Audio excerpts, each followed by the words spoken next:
आत्महत्या करण्याचा प्रयत्न केला अशा पद्धतीने गंभीर आरोप त्यांनी केलेले आहेत. काय नेमकं प्रकरण? प्रकरण असं आहे की त्यांनी जे काही मला कालच आपल्या माध्यमातून कळलं की त्यांनी तक्रार केली आहे. त्यांचे पती जे आहेत ते ग्रामसेवक आहेत कळवण तालुक्यात.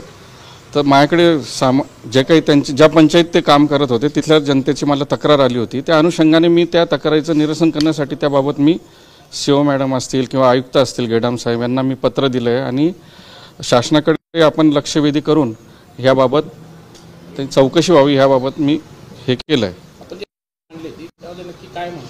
नाही लक्ष त्यांचे जे काही कामाचे असेल घरकुलचा लाभ घेतला आहे त्यांच्या परत काही ठिकाणी चनकापूरसारख्या ठिकाणी शासकीय आश्रमशाळेजवळ अतिक्रमण झालं आहे तर ह्या गोष्टींबाबत चौकशी व्हावी. जेम जे खरेदी राहते ग्रामपंचायतीच्या स्तरावरती जेमच्या माध्यमातून ते न होता परस्पर खरेदी करण्यात आली. अशा प्रकारचे जे काही मला तक्रारी आले होते त्या अनुषंगाने आपण पत्र दिलं होतं. त्यांचे पती ग्रामसेवक आहेत आणि या महिलेने विधानसभेमध्ये कामकाज केलं.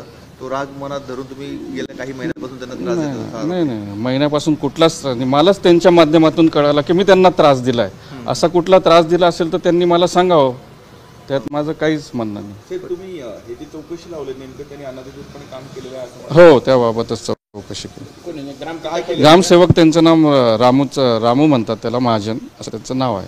आणि त्यांनी 2021-22 मध्ये शबरी घलकुराचा त्याच्या मिसेसनी लाभ घेतला होता. शासकीय कर्मचाऱ्याला तो लाभ घेता येत नाही.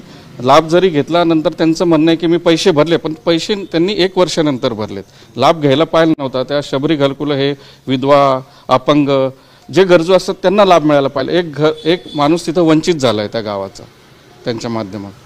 जे आपण लक्षवेधी मांडली त्यावर चर्चा झाली का? नाही अजून नाही. आता लक्षवेधी जेव्हा आपण वरती देतो तर ती खाली विभागाला माहितीसाठी येते.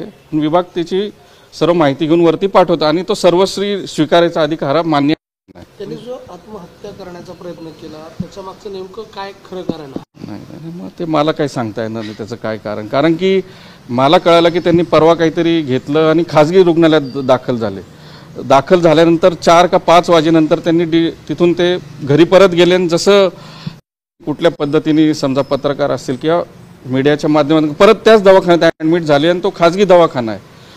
माझ्या मते असं माझी एकंदरीत माहिती एखादं कोणी जर विष प्रशासन करतं त्यांनी शासकीय रुग्णालयात ॲडमिट व्हायला पाहिजे. तर तसं काही झालेलं दिसत नाही. आता त्या दवाखान्यातून ते मला कुठेतरी खाजगी दवाखान्यात दाखल झाले.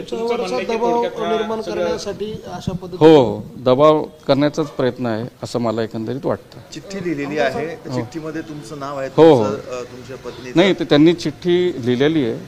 चिठ्ठी जे काही आमच्याकडे काही संघटना आहेत त्यांच्या माध्यमातून त्यांनी पोलीस स्टेशनला प्रेशर आणण्याचा प्रयत्न केला. पोलीस चौकशी करतील. त्यात जर मी दोषी असेल तर माझ्या निश्चित कारवाई करावी. बीड नाशिक अशा पद्धतीने नाही बीड असं होणार नाही.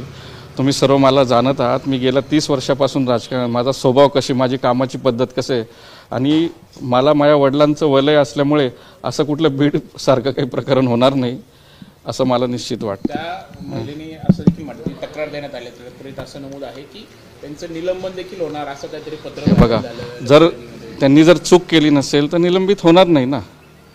बरोबर आहे का नाही?